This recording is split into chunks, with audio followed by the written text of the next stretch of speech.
we made a decision on the third step. I want to just say a few more things about the third step.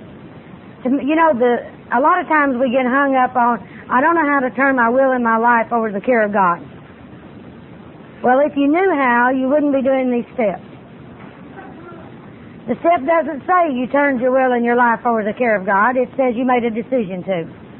It's in the practice of the next steps that you're going to find out how to do that. So don't get hung up on the third step and sit there forever trying to get holy, pure, wonderful, because you can't, because it's the next steps that's going to help you to do that. Okay, step 4 said made a searching and fearless moral inventory. Yeah, fearless. Man, isn't that stuck? It's all of that. I couldn't do this step for a long time because I read the 5th step. You ever watch Password and they give the clues one at a time? That's the way we ought to have the steps revealed to us. One at a time. Don't let you look and see what's coming next, because if you do, it might hold you up. And that's what happened to me. It held me up. Now, a moral inventory. What exactly is a moral inventory? And I heard a lot of people talk about what a moral inventory is. Did you ever think about looking up the word moral, what it meant? Usually that's the last resort. We find out what the word means. Moral doesn't mean, people say, well, don't take an immoral inventory. Well, most inventories are pretty much immoral. Moral means the right and the wrong. The right and the wrong. And so in this step, I wasn't going to find out if I was good or bad, but what the truth was. What was the truth about Mary Pearl? What was I really like? Well, I couldn't tell you, because somebody would say, who are you? Do you know that horrible feeling on the inside when you're not able to respond to who are you? Because you really don't know who you are. So I had to find out who I was. And when I realized that that was going to be an identifying step so that I could discover who in the world I was, it wasn't so bad. Now, a true inventory tells me what I have and what I don't have. So I had to keep that in mind, and I kept saying, but what if, I love that, what if?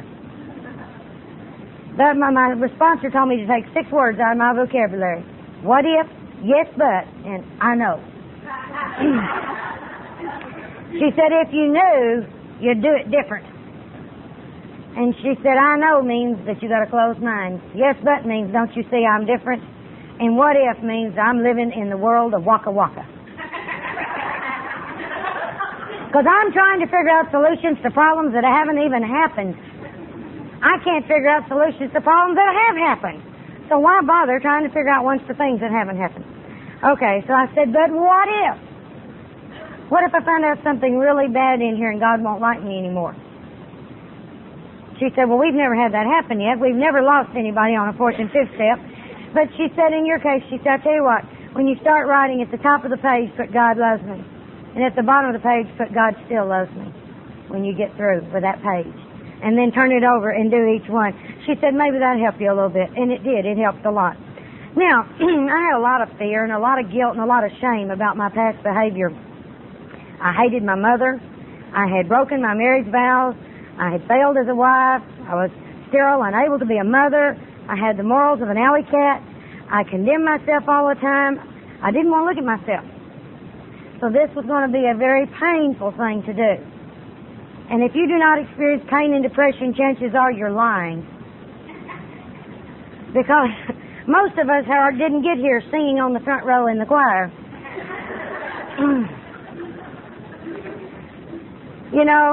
I wasn't as bad as I thought I was. But I wasn't as good as I wanted you to believe I was. I was somewhere in between. But I had to find out the truth. Now, truth is a hard thing to find with me. And when I would start writing down about something, I was told to go ahead and to write out everything that I could remember. And I did a case history. I was not able to do the little lines like it suggests in the big book because I didn't have any touch with feelings and anything. So I had to just write down a lot of things so I could find out what my feelings were about things. So I did a case history. And I started back as far as I could remember. And one of the things that I wrote down as a happy memory, just to show you how warped a kid can be, was the fact that my daddy and I used to go hunting and fishing together, and I just loved it. And there was just one day that Mama decided to go with us fishing and ruined the whole day. And we were there in the boat, and I caught a little bitty fish. And my Mama took one look at it and pronounced it was not a keeper. and she ripped it off my hook and threw it back in. Well, my philosophy of life was, if it had eyes and a tail, string it. And so that hurt my feelings, and I went into this squalling coma right in the boat, and my daddy told me to come in the back end of the boat with him, and he said, "We'll get her." Now, I didn't know what that meant, but it sounded good, had a good ring to it. So as she would catch fish, she would turn around to him to take them off, and he would rebait her hook. She'd turn back around, he'd give me the fish, and I'd put it back over the board. And we did that with every fish she caught.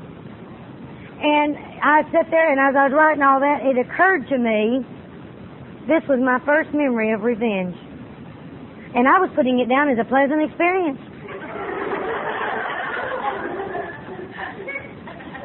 But you see, that told me something about me. I liked revenge. I loved the getting even. I loved the planning. I liked, slow, premeditated revenge. Every dog has her day. If you wait long enough, your time will come. If you just wait and be patient. Now, I have infinite patience when it comes to getting even. Normally, I don't have a lick of patience, But for that, I could wait. I waited 3.5 years to get even with somebody one time. And let me tell you, the doing it is not near as much fun as the planning it.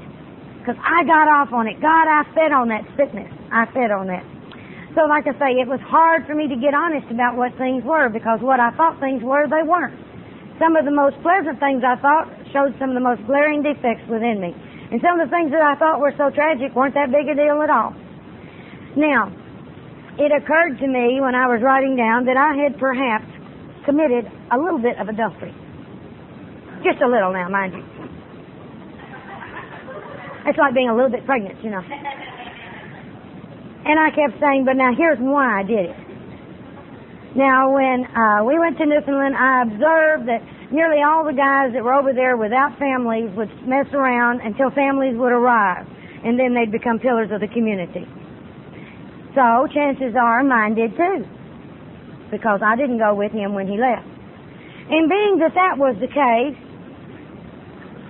since he probably did that, and after a while probably became in my mind he did that, then it would be okay for me to do that to him. Now the truth of the matter was, I saw this dude, he looked pretty good, and I wanted it. But you see, I couldn't just go out and do that, because that went against how I believed. It went against how I was raised that I was supposed to be. So I had to justify and give myself a reason. So when I came across this inventory and did it, I wrote my excuse down. And then I would go back and I'd read it, and I'd say, that's not exactly the truth, so I'd mark that out. And I'd write down below it, no, I did it because and whatever. And I did that 3 or 4 times on that one incident, and finally I marked a big X for the whole thing, and said, I did it because I wanted to. And now we had the truth. But it was very difficult for me to admit those things about myself, to get down to the point that I did it because I wanted to. And it didn't make any difference if it was right or wrong. Self-will said, I want to do it till I did it. And that was the bottom line. I did it because I wanted to. And when I could begin to see that in me, I could be more honest about things. I didn't like what I saw. If you liked what you saw in your 4th step, you wouldn't be here. Because there's things about you that you don't like.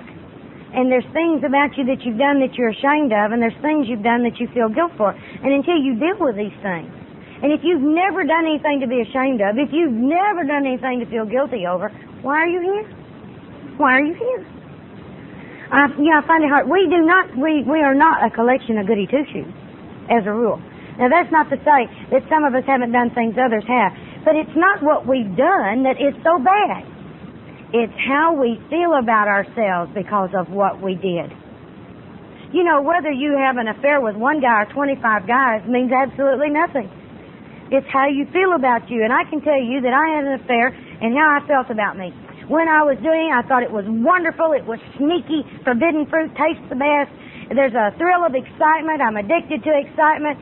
And then all of a sudden, when it ended, I felt dirty. I felt cheap. I was ashamed. I had guilt. Now, that's how I felt. And what did I do? I took that one little deal and I put a word across my forehead, and I wore it for years. Because this is how I saw me, and I saw horror. And I think a lot of times we do. Nobody else said that to me, but it's how I felt about me. And I felt dirty now, and I didn't feel good anymore about me. Any feelings that I had had up to this time now were discounted because I did a no-no. I did something bad. And because I did something bad, I felt I was bad. When I made a mistake, I felt I was a mistake. So see, it wasn't the things I did, it's how I felt about it. And how I felt about it would dictate how I was going to react, what I was going to do, and it was going to set a whole pattern to my life, because my life changed there as a result. Not of what I did, but how I felt about what I did, and then the reaction to that. Okay, I want to talk about denial. You know, we are really good at denying things. There's a story about a priest, a rabbi, and an Al-Anon who all went to hell. And they asked the priest, they said, "What are you doing here in hell?" And he said, "Well, that celibacy thing, I never could get that down good. And I guess that's just my punishment for breaking one of my vows." And they looked at the rabbi and they said, "What are you doing here?" And he said, "Well, when I was a small child, our next door neighbor invited me over for supper one night, and we had pork chops, and I loved them. And I developed a taste for pork, and I had to have it off and on the rest of my life, and that's probably why I'm here." And they looked at the Al-Anon and they said, "What did you do?" And she said, "What do you mean?" And they said, "Well, what did you do to get sent to hell? It's not hot and I'm not here."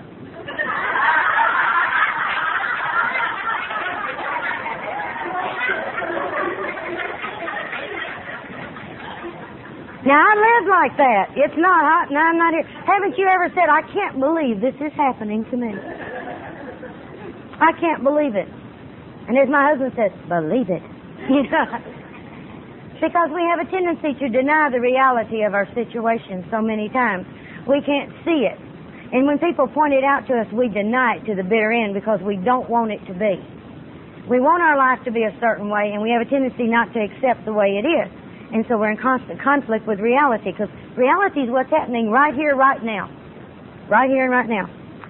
Well, the inventory turned out to be one of the most useful tools that I have found in the program. And the thing about it is, you can use it in any area of your life. Like, for instance, if I want to take an inventory of my finances, I can take an inventory and I can say what's good happening financially, what's not happening financially, and why. You know, what am I doing that's contributing to the financial instability in our home? Now, I blamed the alcoholic for years because of his drinking, that we had financial problems. Now, I'm going to tell you about some of our financial problems that we had as a result of his drinking. J.D. wanted more than life itself to have a metal storage building at one time. And so I went out and bought an 8x10 building for my little boy. I paid $88 for this metal building. Brought it home. They delivered it in a cardboard box. And it sat on the patio till it rotted off, but he had to have it. So one day I finally threatened I'm going to send it to the dump. And he gets out there and he's putting it together with a screwdriver about 3 or 4 inches long. And I went out there and I said, "What are you doing?" He said, "Well, I'm putting it together." And I said, I looked at the little piece of paper I found wadded up on the ground that was the directions. You know, you don't tell him anything either. And I said, "Why are you putting the roof on the floor?" And he said, "I don't know." And I said, "Where are all our tools? You're using that little teeny screwdriver. Where's the rest of all these tools?" Because I had bought a fortune in tools. And he said, "I don't know. They just get away from me." Well, that's not an acceptable response. And it made me furious. And so I began to scream and to cuss at him. And I got in my car and I drove across 2 towns to the nearest Sears store. I had cussed him every inch of the way, and he was still in the backyard giving it this. And by the time I got to Sears, I was like Attila the Hun, and I had come to conquer. And their poor victim there, the salesman in the Sears, has a bad time with me, I'll tell you. This little guy comes up and he says, "May I help you?" And I said, "Oh, a screwdriver." And he said, "Well, lady, what kind do you want?" And I said, "I don't know." And he said, "Well, there's a whole wall full of screwdrivers." And I said, "Give me one of everything." So I left Sears with $138 worth of screwdrivers to put the $88 building together. You can see his drinking cost me lots of money. He would spend money we didn't have on booze, and I'd show him, and I'd go to the mall, and I'd spend more money we didn't have. And being that I was the only one working to pay for it, it wasn't really smart on my part. And I had to come to the realization after I did an inventory in our marriage and our finances that I was the one who caused the greatest financial burden on our household. It was me. Because in my need to try to look like a very successful businesswoman, I had to dress, I thought, in a certain manner. I had to have things that made me look successful, I felt. And so therefore I put a lot, and the more successful I became, the more I had to hide the fact I was living with a drunk, and it cost money. And you know, when I think about it, I always had choices about spending money for his drinking. When he'd get thrown in jail, I had a choice as to whether I wanted to go get it out, but my pride would say, get him out before somebody finds out. I didn't really give a damn if he stayed there and rotted. But I didn't want anybody to know. And so I would go and I would pay the fines and I would do what was necessary to do. So I was the one that caused the financial hardship. I didn't like seeing that. I didn't like seeing that. You can do an inventory in your relationship with God. You can do an inventory in your relationship with anybody. You can do it on any area of your life. You can do an inventory and find out where your part of the problem is, if you're ready to look at it. And you can be honest. And that's the reason that the rigorous honesty in this program is so important. Okay, the 12 and 12 tells us that our basic problem will be instincts in our instinctive drives that are carried to excesses. Have you ever wanted a little bit of anything? If it's good, do it till you die on the spot, right? You know, I have another disease, it's called more. More, give me more, give me more. And I'm even that way with pain. God, I love pain, rub it all over your body, you know. Did you ever stop when it hurt a little bit? No, no, no. My God, let's go for agony. And then you limp away, and how could they do that to me? They didn't do nothing to you. You do something to you. Did you know, I could blame the fact that I had an abusive mother. I could blame the fact that I had alcoholic grandparents. I could blame anything. But it's not important how the horse got his ass in the mud. Get it out. You know, it's like being on the Titanic and it's sinking, and you're saying, let's see now, how did this happen? Now everybody else is in the boats and they're going away, and you're saying, there's bound to be a reason this happened. And then all of a sudden, just as you're going down, you say, oh, I've got it. But it hadn't changed anything, has it? You know, so knowing something doesn't necessarily change anything. To know and not to act upon the knowledge, you might as well not know. And that's a fact. And I blamed people for not loving me. They never loved me enough. And the truth was, I didn't love me. And no matter how much other people tried to love me, I saw them as insincere. You just don't really love me because you don't know me. And why don't you know me? Because I'm not going to tell you about me. I'm not going to give you me, because if I give you me and you reject me, my God, I'm lost forever. What will I do? So I don't give you me, and therefore I can't ever depend on your love because you don't love me. Now who did that to me? I did. And so this was a step in which I had to take responsibility for my own actions. And it sucks. It sucks. Okay, the most common symptoms of emotional insecurity are worry, anger, self-pity, and depression. Did I hit anybody? Worry. Did you know I was raised that it was a moral obligation to worry? If you're not worried, you don't care. And if you don't worry, I can call my mama. She's a professional worrier. She'll worry on just the principle of worry. And she'll say to me today, aren't you worried? And I'll say no. And she'll say, you don't care. And I'll say, I care, but I have no power over it. So if I have no power over it, there's no need for me to worry. There's a difference between being concerned and worry. Concerned is a normal feeling that we have that we care what happens. Worry is wasted effort. It means that you don't think your higher power can take care of it. That's what it means. And I didn't know that. And my sponsor said, if you pray, why worry? And if you want to worry, why bother to pray? Because she said, all your worry does is cancel out the prayer you just made. You're saying, God, please help me. I don't think you can do it. She said, your higher power must not be strong enough. And I realized that if I had a God that I could totally understand, He wouldn't be strong enough to meet my needs. I have to have a God that can do things beyond my understanding, because if it's within my understanding, I don't understand why He put the money in the pants pocket. There's no rhyme or reason to that. See, I would never thought of that. My God doesn't use logic. He uses wisdom. And there's a world difference between logic and wisdom. And I didn't know that because, see, I was knowledgeable and I was logical, but I didn't know how to use those qualities wisely. And that's where the Serenity Prayer, God gives you the wisdom to take those things that you've been given and put them together and use them in a wise manner. Okay, another thing, it's from our twisted relations with family, friends, and society at large that we've suffered the most. And we've been especially stupid and stubborn, at least I have, but the primary fact that we fail to recognize is our inability to form a true partnership with another human being. Have you ever noticed how in a true partnership there's two people, each one independently strong, but instead we seem to form, or I seem to form, I'll speak in the we, but I mean I, relationships where you have to have a dominant one and a dependent one. And then you're like this. Each one of them's holding up the other one, because you see the dominant one has to have someone to dominate. The dependent one has to have someone to depend on. So neither one are able to stand alone. And when one of them moves, they fall apart.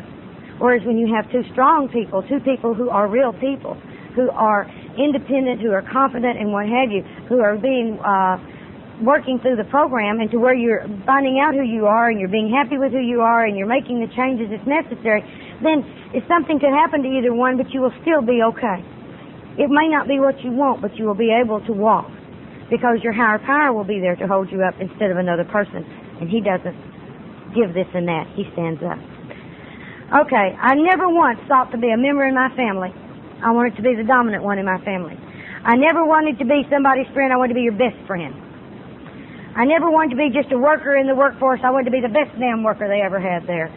I never wanted to just be useful to society. I wanted to be the reason society revolved. You know, I had a tremendous ego. And yet I was like a little kid on the inside. You know, it's funny how someone who has very low self-worth and self-esteem can have such an inflated ego. They don't seem to be the kind, but that's how I was. On the inside, I felt very small, but you would never know it from the outside. You would never know it.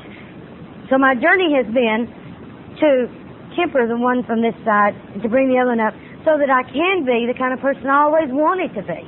So that I can stand up here and share the worst of me with you and still be okay about it.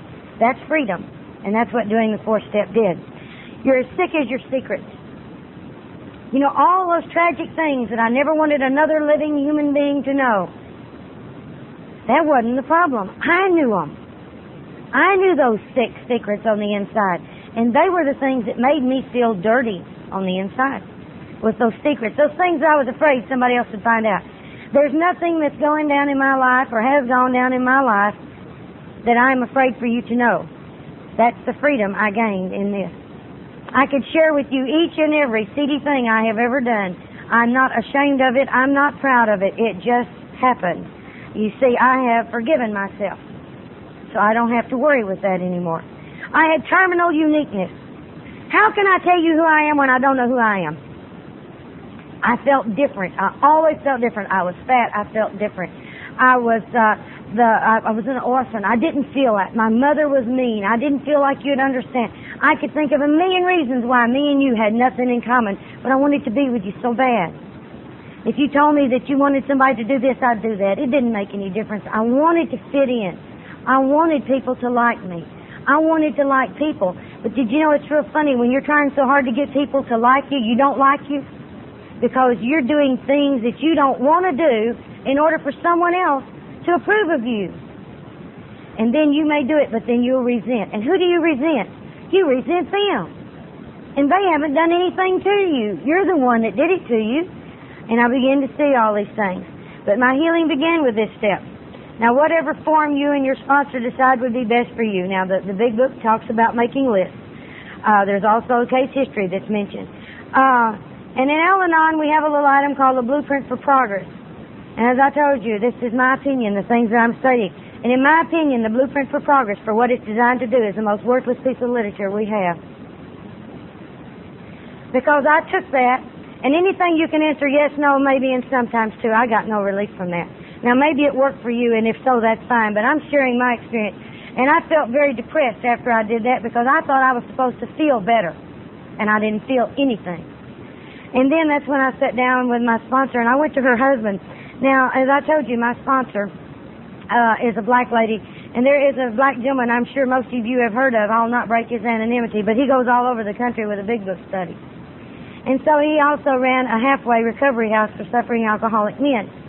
And so I went over there and I said, what do you do here for them? And he said, well, we do a case history and we give them this form. And he gave me a book of stuff to look at. And boy, it had all those things that you're not going to put down unless you're point blank pinned about it, you know? Because I'm the kind of person, if you don't ask me exactly, you don't get the whole story. Well, here's questionnaire, got the whole story. There was no stone unturned, you know. And I was even offended by some of the questions. They were so good. And you know, it's real funny. You can't be offended by something you haven't done. If you get truthful about it. And so that's what I did. I sat down and I wrote. And when I got through, I had, you know, War and Peace had nothing on me. I had this volume, and you were talking about hanging on to it. Dear God, I would have been lopsided from carrying it. It was so big. But anyway, we went through this, and like I say, I had this huge thing. And then when I got through, I went back and went through it, and I read it. And I began to find where the different character defects, where I had started doing things and why. What situations that I had a tendency, the patterns of my life that I would put myself in over and over again with different people, different places. But it was the same thing that I was doing each time. And it was absolutely amazing to me that I would be so stupid and do that again and again and again and again. But you see, if you don't know how, you'll go back to the known each time. If you don't know how to do something different. And I was looking at that. I had so much hate, and I had rage and anger and fear. Oh, fear was eating my guts. Now, if you had asked me what I was afraid of, I'd say I'm not afraid of a living thing in this world. And I wasn't. But I was afraid of the little crawly things. I wasn't afraid of people as much as I was afraid of things. And I was afraid of the dentist, and I was afraid of storms, and I was afraid of heights. I mean, basically, I was afraid. And most awful, I was afraid of what I saw on the inside of me. I was afraid. And I was afraid that God wouldn't love me anymore, and that's the reason I had to keep coming back to God loves me. But by the time I got through, I was pretty scared. I had a lot of unnatural fears. I found that there was something about me when I was 5 years old. I had a girlfriend. We lived on a highway, and because my parents were old, there weren't many kids, there weren't any children in their contemporaries. And so down about 7 or 8 blocks from us was one girl, and then further down there were about 11 boys. So naturally I became a tomboy because I played with more boys than girls. But it was important in my early years to have a friend. I used to make up imaginary friends. There was a lady here last night, her name was Sheena. Wasn't there? Anyway, it amazed me because when I was a kid, I used to fantasize I was Sheena, Queen of the Jungle. I loved it, you know. I loved that. And I had 2 dogs, and they were my lion and my tiger, and we would go all over our property, and they were my friends. I loved my animals, and I was so comforted by my animals because, you see, I had these dogs, and if you ever thought about it, the word dog is God spelled backwards. It's God's gift to show you how He loves, because no matter what you do, your dog loves you. You can kick him, you can scream at him, you can do this, you can do that, but the bottom line, he'll still come back and he'll love you. And I didn't know that. But I would run and I would fantasize and I'd do all these things. And so when I found Shirley, who lived down the highway, she was so important to me because it was another person and she'd come up and play. And I remembered one incident. I had a bicycle, and Shirley's family was real poor. My daddy was a military man, and we had some money. And so I got a bicycle before anybody else my age on our block. And I was riding my bicycle, and Shirley come down, and she'd want to ride. Well, I was always willing to share. And so I shared my bicycle with her. And when her turn was over, I said to her, it's my turn. And she said, I want to ride it again. And I said, but it's my turn. And she said, if I can't ride, I'll go home. And that hurt me. But I let her ride. Because, you see, I needed her there. But I resented her. I resented her all my life for that. Because I needed her, I resented her. And because I wanted her to be there, I resented her. And I saw that in me, and I didn't like that in me. If you're not sorry for your conduct continues to harm others, If you're an alcoholic, you're sure to drink. Or if you're an Al-Anon, you're sure to go back to your old destructive behavior. That's one of the warnings from the big book. Writing it down in black and white, you can't justify or rationalize it near as well. And you'll see the patterns and the truth about yourself. Your positives, your negatives. There's good in the worst of us. And there's bad in the best of us. Nobody is perfect. And that began the action. Okay, in step 5, we admit to God, ourselves, and another human being the exact nature of our wrongs. I admit it to God for forgiveness. I admit it to myself for understanding, so I'll learn to understand who I am. And I admit it to someone else for the humility. And believe me, it's an humbling experience. Now, humility doesn't mean you have to grovel. I think a lot of times we take the word humility and we don't like that word. We don't like humility because we associate it with humiliation. Well, true enough, if you don't practice humility, you will get some humiliation. But it's not necessary to do it that way. To me, humility was learning to be teachable. I don't know everything. I'm not God. And see, before, you couldn't tell me anything because I know. And as long as I know, you'll never teach me anything because I know. Have you ever tried talking to someone that says, I know, and then they go ahead and do it their way, right?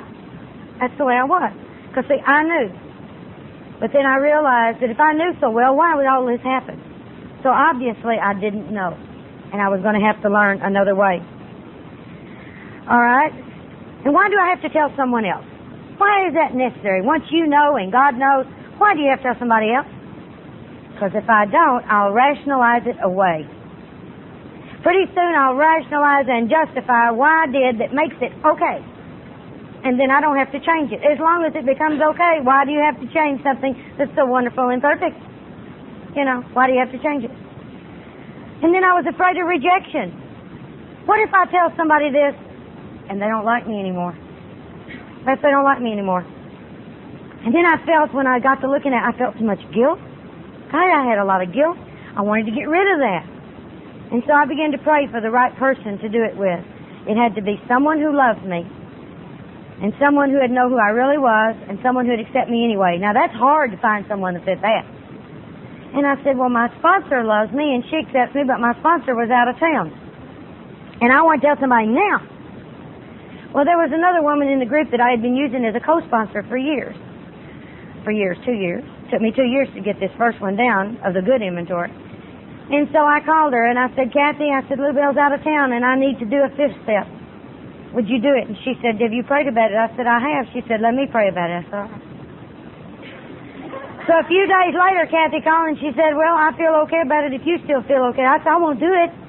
I said, I don't want to do it, but I want to do it. And so I went over to her house and we spent the next 10 and a half hours sharing. And what was so surprising, see, Kathy was one of these I thought was the goody two-shoes. And she began to share with me that day, and when it was over, she said, you know, you haven't done anything I haven't done or wanted to do or thought about doing. And the way she believed to do it, to think about it, you might as well have done it. So she felt just as guilty from thinking about it as I had from doing it, because we had 2 different value systems. But the thing of it was, it affected us both the same way. So it doesn't make any difference what your value system was. It doesn't mean if you're real religious or you're not religious or whatever. That ain't got anything to do with it. It's the rules that you set up for yourself. And when you break your own beliefs and your own values, you've set yourself up for misery. It's just that simple. Just make sure what your system is. And see, in doing that 4th step, I found out what my value system was. What do I believe in and what do I really value? And I found I had broken every one of those things that I would throw you away if you did that. And that's what I did to me. I threw me away. And I didn't belong anymore. But something happened when we got through sharing all of this garbage. She had me to tear it up. And as I would rip each page in half, she said, I want you to repeat, this is the past. I am putting the past in the past. It is just garbage. It need not hurt me anymore. And when we got through tearing it all up, we took it out and we burned it. And she said, now, this is the garbage of your past. You have clean sheets to write on. You have an opportunity now to live differently if you go ahead and work the rest of the steps. Now see, I didn't hear everything she said that day. I heard she said, you have a clean sheet of paper, you have an opportunity. But I didn't get on with the rest of the steps. I rested after the 5th step. I rested, and I did myself a disservice because, you see, I learned what had the power to hurt me, and I told about it, but I did nothing to change it. You see, your steps up to this point, 1, 2, and 3, are mental propositions. The 4th step, you've taken your first action. The 5th step, you've gone and you told somebody what you found. Nothing to change it. You see, your steps up to this point, 1, 2, and 3, are mental propositions. The 4th step, you've taken your first action. The 5th step, you've gone and you told somebody what you found and why your life was so screwed up. But now you're willing for it to be different. If so, you're going to have to do something different. And I didn't. I went right back to doing what I'd always done because I didn't go on with the rest of the steps. And pretty soon I had more garbage because, you see, unless I am working on trying to get better, I am getting worse. Life to me seems to have a negative and a positive. And if you're not working on the positive, you're automatically in the negative. There is no limbo area. There's nowhere to just, if you're not going forward, you're going backwards. You can't just stand still forever. We're human beings. We move. And so there I was. And I couldn't understand because, see, I thought somehow when I did this 4th and 5th step, I was going to be clean and pure and I wouldn't have to do all of these things anymore. I was going to be okay. And the very next day I found myself lying. You know, I found out that in starting to work the 6th step, the 6th step says that we are entirely ready to have God remove all these defects of character. Well, I knew what my defects of character were because I'd looked at that. But what happened? I wasn't entirely ready. You know what you were asking me to give up? Coping mechanisms. That's how I coped with life, which was my character defects. Because, see, if life was going along okay, I didn't have to practice them. But you put me in a bind. You corner me, I'll lie. And I can lie looking at you straight in the eye. Because that is something that I had learned to do over the years. I remember with my mother when I was 16 years of age. I had gotten picked up by the law because I was speeding, reckless driving, resisting arrest, and insulting an officer of the law.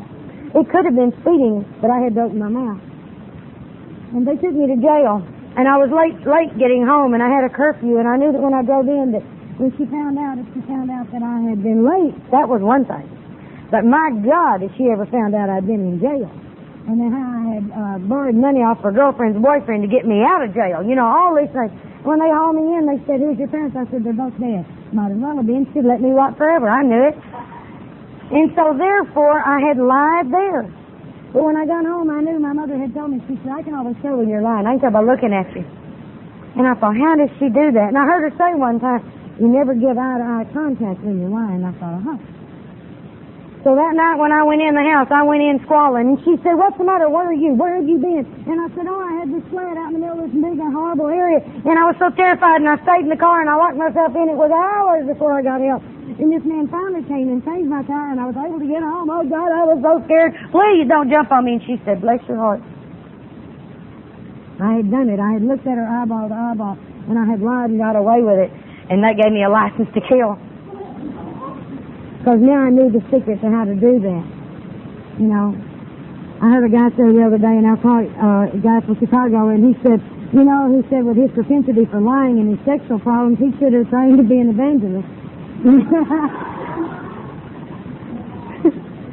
But anyway, it's real funny, but I learned how to do that so young, and it was a habit. And that's what I'm saying, these habits of a lifetime don't change overnight, and you're going to have to become willing to have them change. And I was afraid. Because what if you asked me something and I was afraid to tell you the truth? But I found out I was going to have to do it whether I was afraid to or not. I was going to have to learn to start telling the truth. And so I became willing to give that character defect up. I become willing to be honest. And so my sponsor gave me a suggestion. She said, now you ask God to help you stay honest. She said, God will remove the defect. You just quit putting yourself in a position to get hurt all the time. And I said, well, what do you mean? And she said, well, you're the one that sets yourself up every time. So she said, when you find yourself telling a lie, correct it. What do you mean? Well, she said, I said, say that I'm telling you a lie. She said, well, then stop and say, I'm telling you a lie. The truth is, I said, ooh. That leaves a bad taste in your mouth, you know. That leaves a really bad taste in your mouth. But she said, you're going to have to do that if you want to get better. You're going to have to do that. You have to become willing. Another piece of paper.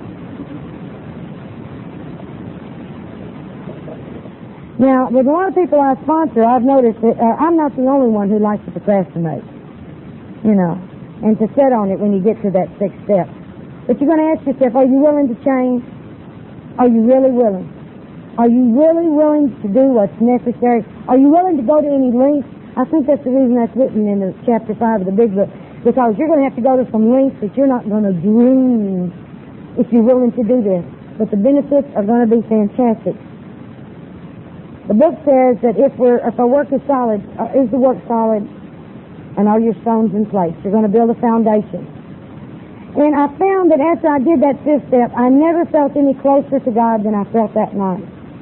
It was like I had stood in front of God and said, this is me, the real me, and God said, I know, I've always known the real you, and I love you anyway. I felt so good, because see, I could be that way and still be loved. But I knew that I didn't really want to be that way. I didn't want to continue to hurt all my life like I had hurt before, and I could see that if I continued to live like I had lived, I was going to have to go back. If you do what you've always done, you're going to get what you've always got. It works that way. So, I said, well, there ain't a big deal here. But my coping mechanisms were so strong. So strong. I had a thing like exaggeration. Did you ever exaggerate? Never. I didn't know how to tell a story. I could be driving down the road and a car would pull out in front of me and I'd have to slow down. It would irritate me and we'd go on. By the time I'd get someplace, that nut pulled out in the middle of nowhere, swerved all but had to kill myself in order, it got attention.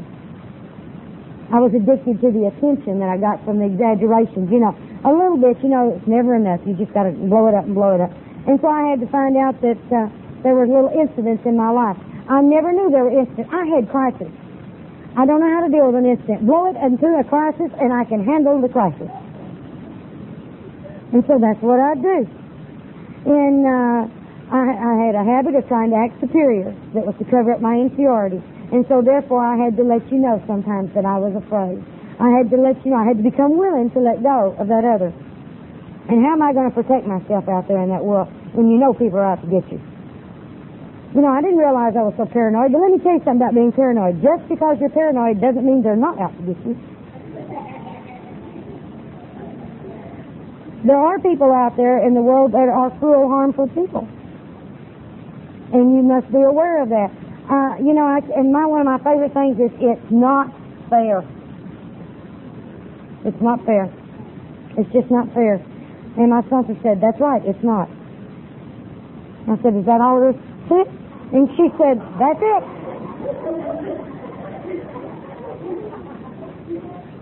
You can't fix that? She said, no, life is not fair. Nowhere were you ever guaranteed that life would be fair. And I said, well, I don't like that. She said, like it or not, that's how it is. So I had to try repeatedly, over and over and over, to be willing. And the first thing that I noticed that began to go was the anger. Not necessarily the anger, but the rage. Anger is a God-given emotion, but I never had a little bit of anything. And you see, I thought, people would say, count to 10, I'd say 5, 10, shit, I'm there.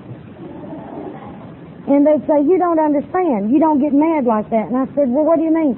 And I began to see what it was is, you made me angry, but I don't say anything about it. And then you make me angry, and I don't say anything about it, but I'm swallowing it down on the inside. And it's like a little volcano, and it's going bloop, bloop, bloop. And something else happens, bloop, bloop, bloop, bloop, bloop, bloop, bloop. And then one day, the nothing thing happens, and you go, wah! And the volcano erupts. And you erupt on whoever's there, and they cannot understand for the life of them why they are getting all of this. Because that's just like with my husband. I'd go back, I'd say, Now you've done it, sisters, just like the time in 1972. You know. And you'd look at me like, oh, it's crazy, and I was. But then I'd go back and I would dump it. And I heard a man one time, he said, what it is, we carry this little gunny sack of garbage around with us. And we take all these things and we throw it in. And then one day we get all we want to carry, and we holler, niggy sob. Now I got you, son of a bitch, and you dump it on them.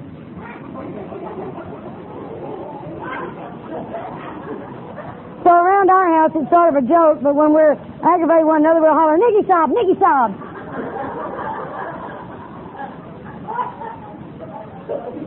And we don't have to do that anymore. But I had to become willing not to carry my garbage bag. I had to start saying to you, when you upset me, that makes me angry. I don't like that. I had to, you'd be surprised just by saying, that makes me angry, how that will diffuse that anger. Because you've been allowed to express it. And sometimes my husband will say, okay, and nothing changes. And that's okay too, because I have at least expressed how I feel. And it was that frustration because I was afraid to tell you I was angry. I was afraid to tell you that something upset me. You might not like me. That fear of rejection would come in every time. Character defects work together. They're like a little web. And one plays on another to another to another. You know, each one, it talks in the big book about our character defects calls to the character defects in others. Sick calls to sick.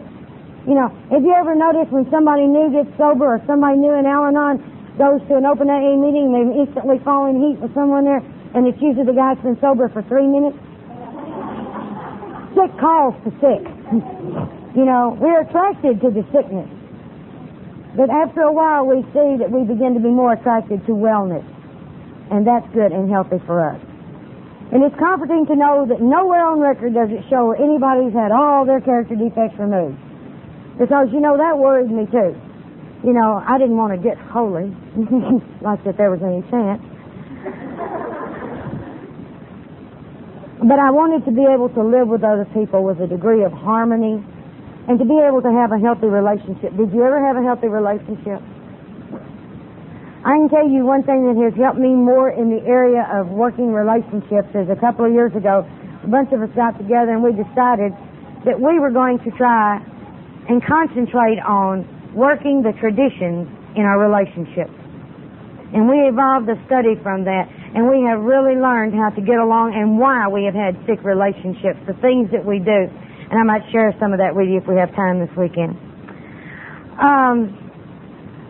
One of the funny things that happened when I was becoming willing to give up anger was I was beginning to substitute humor. This was where humor began to come back into my life. I ordered a preserved fern. Now, it was a very expensive fern, and it was a real fern that they treat the leaves so that it stays forever and you never have to water it. Because I have a tendency to water them to death, literally. And so here I have my little preserved fern, and it came in this long box, and they had a little planter and hanging thing that you would put all the little fronds in and a little hanger, and it was going to be wonderful. And so I had J.D. helping me, and he was holding the little thing, and I'm adjusting all the little fronds, and then we were going to put the hanger, and I said, here, help me hold this. And he thought I meant hold the hanger, and I thought he understood hold the pot, and as a result, the fern flipped upside down. Now, you know how planes look on an aircraft carrier with their little wings like this? Well, that's the way my little fronds were. Every one of them was broken off at an angle, and I was furious. And I stomped my fern to death in my living room carpet.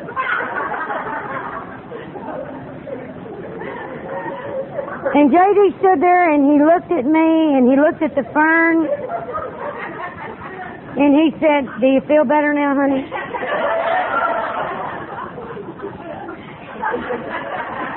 And I thought, do you want to join the fern?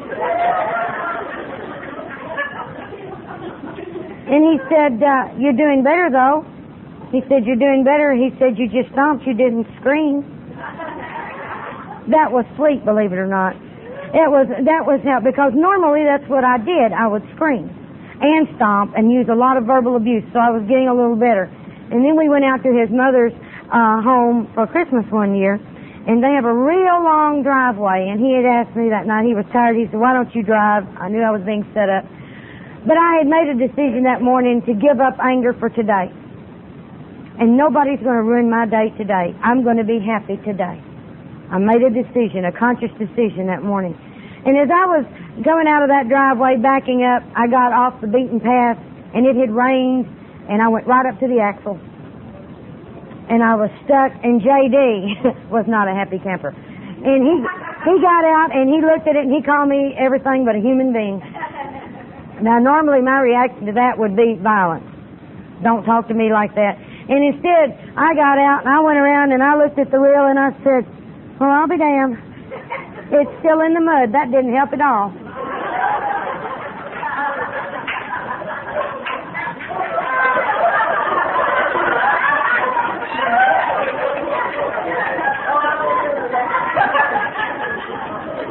And did you know something? He laughed.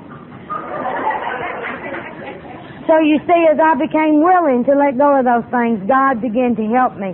And it's like I say, I was telling J.D. the other day, I have not had one of those fits in years. And that's good because, see, when you have high blood pressure, you don't need those fits. You don't need all that stress.